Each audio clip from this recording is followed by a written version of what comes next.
আসসালামু আলাইকুম রহমতুল্লাহি বারকাতু। সবাইকে অনেক অনেক ধন্যবাদ জানাচ্ছি আমার এই ইউটিউব চ্যানেলে আসার জন্য। আপনারা আমার উপর যে আস্থা এবং বিশ্বাস রেখে আমার ইউটিউব চ্যানেলে এসেছেন, সেটার প্রতি আমি শ্রদ্ধা রেখে আমি মূলত একদম সর্বপ্রথম কোরআন মাজিদ কিভাবে তাজবিদ সহকারে একদম সুন্দরভাবে স্টেপ বাই স্টেপ শেখানো যায়, সেটা আমি আমার নিজ থেকে 100% আমি আপনাদেরকে সাপোর্ট দিয়ে যাব। এবং কিভাবে কোরআন মাজিদকে শ্রুতিমধুর করা যায়, ইনশাল্লাহ আমি সেটা নিয়ে কাজ করব। তো আজকে আমি মূলত আপনারা দেখতে পাচ্ছেন আমি কোন বিষয়টা নিয়ে আলোচনা করার জন্য এসেছি, সেটা হচ্ছে আরবি হরফ পরিচিতি। তো আমরা কম বেশি সবাই আরবি হরফগুলো চিনে থাকি এবং পড়ে থাকি, আমরা ছোটবেলা থেকে এগুলো দেখে আসতেছি এবং সবার কানে শুনে আসতেছি, ঠিক আছে, সবার মুখে মুখে শুনে আসতেছি। তো এখন আজকে আমরা মূলত এই বিষয়গুলো একটু অন্যভাবে পড়ানোর জন্য চেষ্টা করছি। যেমন আমি যদি বলি আপনাদেরকে যে আমরা আলিফ সবাই চিনে থাকি, কিন্তু তারপরে এমন কিছু হরফ রয়েছে যেগুলো আমাদের উচ্চারণগত ভুল ত্রুটি থেকে যায়, যার ফলে আমরা আমাদের কোরআন তেলাওয়াতটা শ্রুতিমধুর হয় না, আমাদের উচ্চারণগত ভুল ত্রুটি গুলো থেকে যাওয়ার কারণে। তো আমি চেষ্টা করব আপনাদেরকে আমার সাথে সাথে প্র্যাকটিস করিয়ে যেন আপনাদের সেই উচ্চারণের যে ভুল ত্রুটিগুলো রয়েছে সেগুলো যেন আপনাদের থেকে চলে যায়। আর আপনাদের যদি কোনো সমস্যা থাকে, তাহলে আপনাদের আমার পড়া বুঝতে যদি আপনাদের কোনো ধরনের প্রবলেম হয়, তাহলে আমি তো ইনশাল্লাহ আপনাদের জন্য 24 আওয়ার আমি আপনাদের সাপোর্ট দেওয়ার চেষ্টা করব। আমি যেহেতু ইউটিউব চ্যানেলটি এটি নতুন খুলেছি, আমার একটা যেহেতু ইচ্ছা যে আপনাদেরকে ভালোভাবে শেখানো। তো এই শেখানোর ক্ষেত্রে যদি আপনাদের কোনো প্রবলেম হয়ে যায়, অবশ্যই আমাকে ডিরেক্ট মেসেজ বা কল দিতে পারবেন, আমি ডিরেক্ট আপনাদেরকে এই বিষয়গুলো সমাধান করে দিব। তাহলে আর কথা না বাড়িয়ে আজকে আমরা আরবি হরফ পরিচিতিগুলো নিয়ে একটু আলোচনা করি তাহলে। তো আমরা সর্বপ্রথম কোন একটু পড়াশোনা করার আগে আমরা এই দোয়াগুলো সবসময় পড়বো, যেন আমাদের জেহেন শক্তির মধ্যে আল্লাহ তাআলা আমাদের বৃদ্ধি করে দেয় এবং আমাদের জিহ্বার যে জড়তাগুলো রয়েছে, আমাদের উচ্চারণ পড়তে যে জটিলতা, সেগুলো যেন আল্লাহ তাআলা আমাদের থেকে দূর করে দেন এবং আমাদের কাজকে যেন সহজ করে দেন। সেই জন্য আমরা প্রতিনিয়ত কোন একটা কিছু শেখার আগে আমরা এই দোয়াগুলো পড়বো, এই দোয়াটি পড়বো, রব্বি জিদনি ইলমা, রব্বি ইশরাহ লি সাদরি ওয়ায়াসসির লি আমরি ওয়াহলুল উকদাতাম মিন লিসানি ইয়াফকাহু কওলি। আপনারা যারা আগে এটি পড়েন নাই বা পড়তে সমস্যা হচ্ছে, তারা আমার সাথে উচ্চারণটি মিলিয়ে পড়ে নেবেন। আচ্ছা, সর্বপ্রথম আমি যে হরফটি পড়বো এটা হচ্ছে আলিফ। এই আলিফটি আমাদের এক আলিফ পরিমাণ লম্বা করে পড়তে হয়। আলিফ এভাবে আমরা পড়ে থাকি, এটা নিয়ে আমরা আর সামনে এটা নিয়ে আর বিস্তারিত বলছি না। আমরা এখন যে হরফগুলো নিয়ে পড়বো, এটি যদি আপনারা চিনে নাও থাকেন, একদম যদি আপনি বিজ্ঞানের লেভেলের হন, তাহলেও আপনি এই ক্লাসটি করে আরবি হরফগুলো উচ্চারণ সহ একদম সুন্দরভাবে শিখতে পারবেন। যেমন এটি হচ্ছে বা, এটির নক্তা কয়টা? এটির নক্তা হচ্ছে একটি। এটি কোথায় থাকে? এটি নিচে থাকে, জাস্ট এতটুকু মনে রাখবো। আরেকটা জিনিস মনে রাখবো যে কি, এখানে এই তিনটা হরফের স্ট্রাকচার কিন্তু একই রকমই, তাহলে আমাদের এই চিনতে একদম সহজ হয়ে যাবে। এখন জাস্ট আমরা নোক্তাগুলোর মাধ্যমে আমরা এই স্ট্রাকচার গুলোকে আমরা কি করে পেরি? উচ্চারণের মাধ্যমে পরিবর্তন করে পেলি, শুধু অনলি হরফের মাধ্যমে। তাহলে এটি হচ্ছে তা, এটি যে নোক্তা হচ্ছে কয়টি? দুইটি।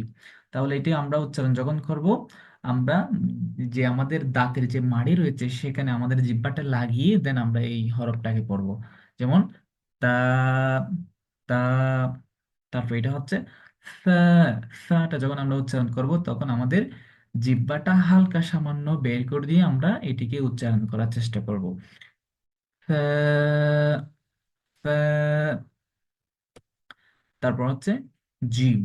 এই জিমটা একটু দাঁতের মাড়ির সাথে আমাদের জিহ্বাকে শক্ত করে লাগিয়ে এটি উচ্চারণ করতে হবে। এটা আমি লেখায় লিখেছি 4 আলি পরিমাণ লম্বা করে পড়তে হবে। এটার মিনিংসটা হচ্ছে এরকম যে আমরা একটা হরফ 4 বার পড়তে যতক্ষণ সময় লাগে, ততক্ষণ পর্যন্তকে সময় নেওয়াকে 4 আলি পরিমাণ লম্বা বলা হয় আর কি। তো আমরা জিমটা একটু শক্ত করে টেনে পড়বো, জিম।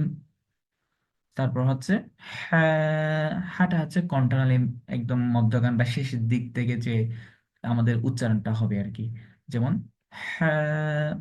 তারপর এটা হচ্ছে হো। হো। আমার সাথে উচ্চারণ করেন, এটা আপনার একদম ইজিতে শেখা হয়ে যাবে। তো তারপর হচ্ছে দাল। দাল, দাল, ভ্যাল, ভ্যাল। এটা যখন আমরা পড়বো, তখন আমাদের জিহ্বাটা হালকা পরিমাণ বের করে দিয়ে দেন আমরা উচ্চারণ করব। এটা যখন পর আমরা 4 আলিফ লম্বা করে টেনে পড়বো।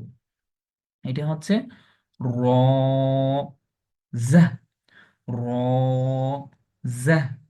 এগুলোর স্ট্রাকচার কিন্তু একই রকম, জাস্ট নক্তার মাধ্যমে এগুলো হরফগুলো চেঞ্জ হয় মূলত। তারপর হচ্ছে সিন, শিন, এরকম উচ্চারণ হয়, শিন, এভাবে উচ্চারণ করবো আমরা। এগুলোকে একটু টেনে লম্বা করে পড়বো। এখানেও জাস্ট একই রকম স্ট্রাকচার, বাট তার হরফের মাধ্যমে সে উচ্চারণটা চেঞ্জ করে ফেলে। যেমন এটা হচ্ছে সদ, অনেকে এটাকে কিরকম পড়ে, সোয়াদ, দোয়াত এভাবে পড়ে থাকে। এটা আসলে এভাবে উচ্চারণ হবে না, এটাকে একটু টেনে লম্বা করে সুন্দর করে উচ্চারণ করতে হবে, একটু মুখকে গোল করে মোটা করে পড়তে হবে। যেমন সদ, তারপর হচ্ছে দদ,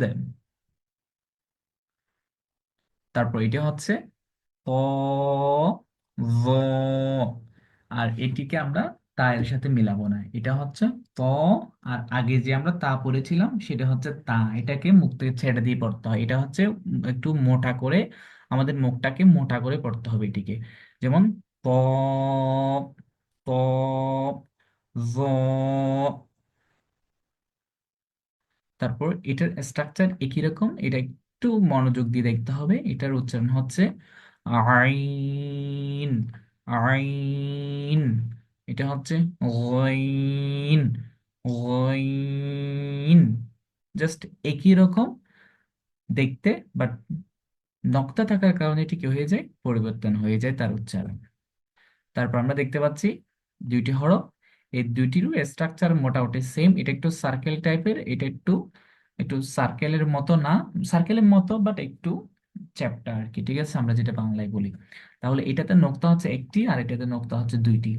এটির নোক্তা একটা হওয়ার কারণে এটার উচ্চারণ হচ্ছে ফা, আর এটার উচ্চারণ হচ্ছে কফ। এটাকে একটু লম্বা টেনে আমরা চারালি পরিমাণ টেনে লম্বা করে বলবো, কফ, ফা।